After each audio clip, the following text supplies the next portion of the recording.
Hi, welcome to the preview show. We're off to Bolton. We've got new boards up at the training ground. Goal scorers, appearances, players who played internationally when playing for Oxford United, and our final board, Football League captains, Elliot Moore. Elliot, welcome back. First of all, how are you feeling? Yeah, loads better. I feel a lot fitter. Yeah, I feel ready to go. We've just had a chat off camera.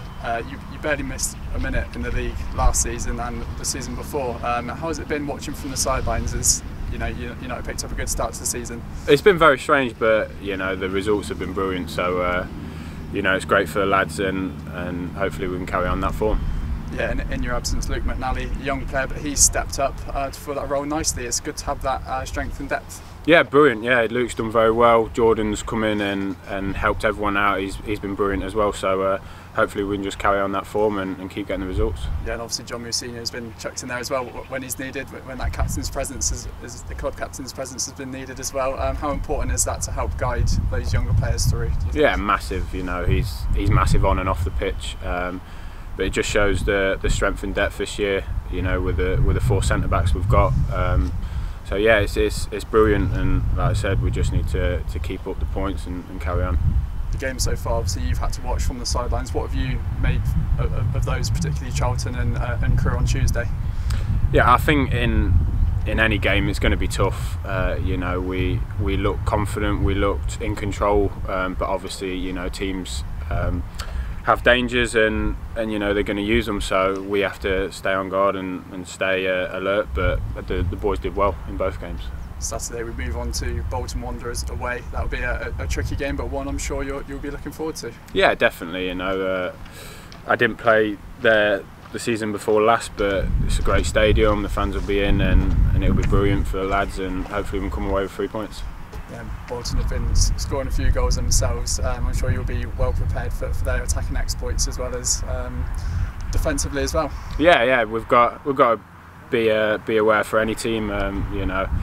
It could end up being a 0-0, but you never know. So we've just got to go out there and play the way we've been playing and come away with 3 points. You played in front of the Travelling Yellow Army at Cambridge as well. They'll certainly give you a lift on the day as well, won't they? Yeah, they were brilliant at Cambridge, and I'm sure they're going to be brilliant again at Bolton.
the intro right at the start. I'll put the bloopers at the end so you can see how many times it took me and the cameraman to get that right.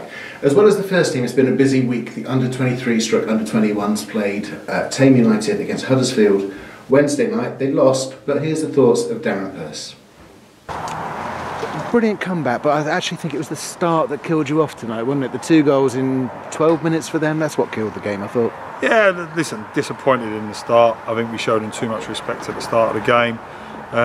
They pressed the life out of us and we tried to overplay, you know, through the press, rather than sometimes you just have to play that little bit longer and just play yourself into the game. And to be 2-0 down after, what was it, 10, 11 minutes, it was hard for the boys to come back from. But to be fair to them, they cracked on, they kept on. Yeah. And yeah, I think just a little bit of naivety and just showing them too much respect is what cost us in the game today. But you can't deny the carry. I thought Joel Cooper set a fine example, brilliant attitude for a senior player.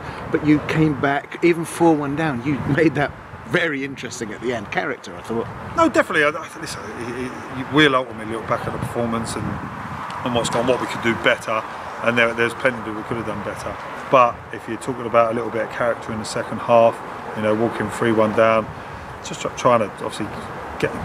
Sometimes it's not always about the best players. Sometimes you have to go and show that character, that drive, that determination. And I think they did that second half, and that's why at 4-1 down they come back into the game and actually made a bit of a fist of it. You know, just showing that little bit of desire, a little bit of determination. I think, as you said, I think Joel Cooper was fantastic. He showed that little bit of quality with his 2 goals.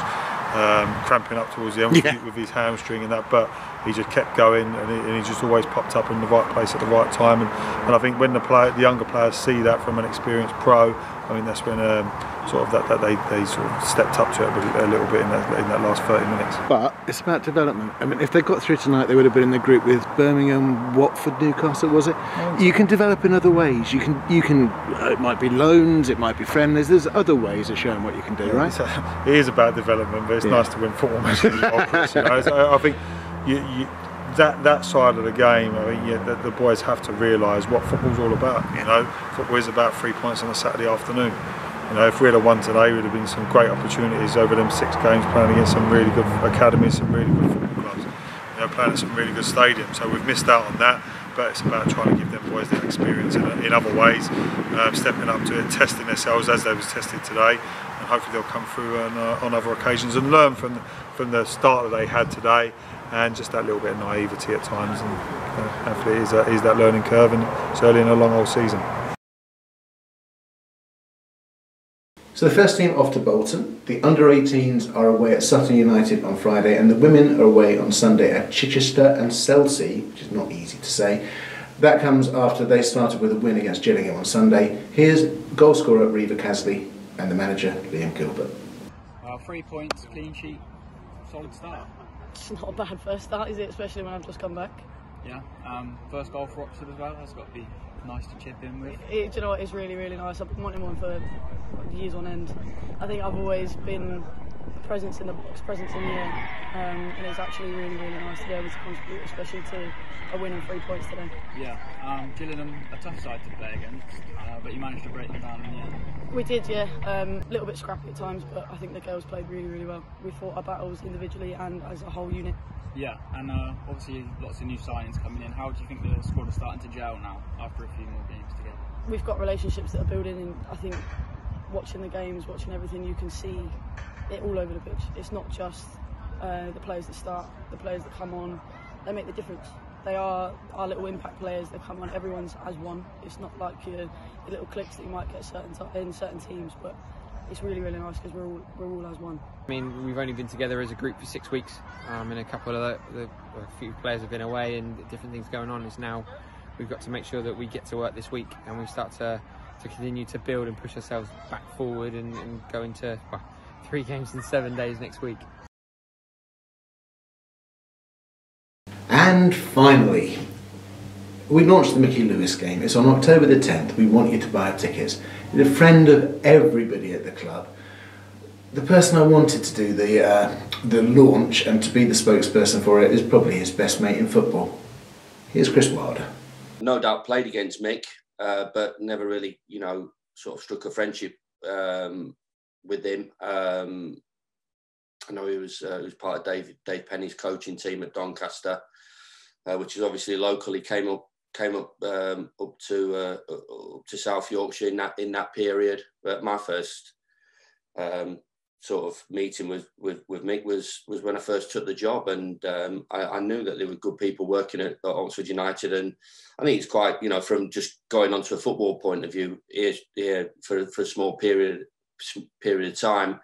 I think it's quite easy for managers to come and bring their own staff into football clubs without really wondering or knowing what is in situ at that particular moment. And certainly, when I first spoke to Kelvin Thomas and Jim Rosenthal and Jim Smith about the job, obviously I asked about the staff there, and they gave glowing references regarding Mickey, his love for the football club, his history and his experience with Oxford United, what he done for them as a player, what he was doing for them, in every single role, as we all know. I did due diligence, as I would do, in history and networking, speaking about to people about Mickey, and every one of those people that I came in contact talked in glowing terms of not just Mickey's ability of his coach as a coach, but more importantly, his attitude as a person and what it was like to work with and how loyal he was. So, yeah, struck up a firm friendship straight away with Mickey and his family, and just through my period there, he was an incredible, important member of the relative success that we had in that period, and under the radar, as not one for making big speeches or whatever, but just went about his job with so much determination, professionalism, and love, and that sort of took me from a working relationship to a professional relationship to a personal relationship, and one that he would have had with a lot of people. It's going to be a special day, and be a lot of happy stories going around the place, because one thing that Mickey did was tell a story, and he made memories. Some of the stories that I was involved with Mickey in and around that period, and obviously would have involved a pint of beer in his hands at the time, were legendary. That the players in my period at the time, and obviously there was quite a few. There's a big change around in personnel from when we got in to when I left.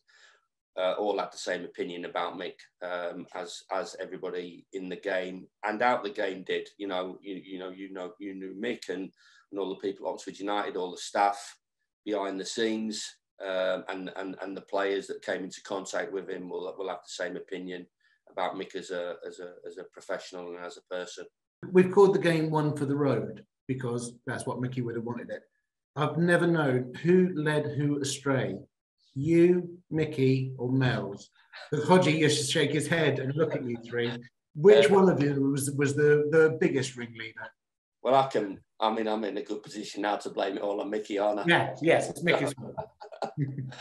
I'll put it all on his toes, but no, I mean, obviously the standout sort of period was that period when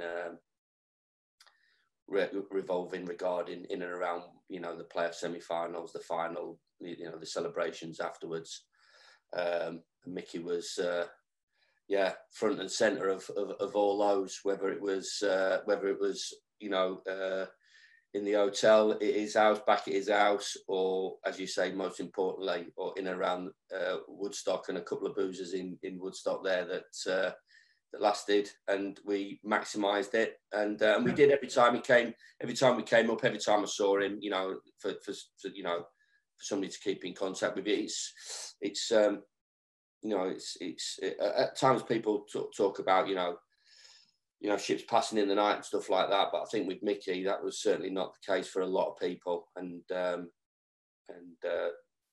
some great memories, some smiles on faces, but a lot of sadness as well, because somebody's been taken away from us far too soon. That's the problem. I'm involved with that committee with Kelvin and stuff, trying to whittle it down to who's playing, who's involved. Yeah. Once you were Mickey's friend, you were a friend for life. So there's everybody you play with, coach with, university, city. Half of Oxfordshire want to be involved in that game. It's an amazing bloke.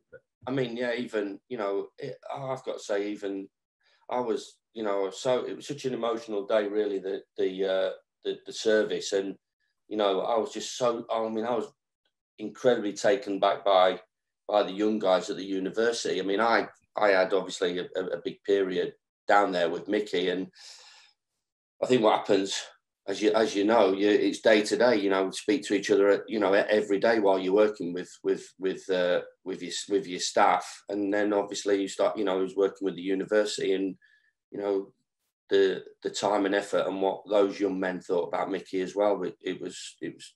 It was staggering, sort of their opinion and their feelings that they had for Michael Lewis. And it was not just quite emotional, it was a ridiculously emotional service, and the words that came out of the guys' mouths and what they thought about Mickey. Yeah, it was incredible. Look forward to having a plan with your CWCA.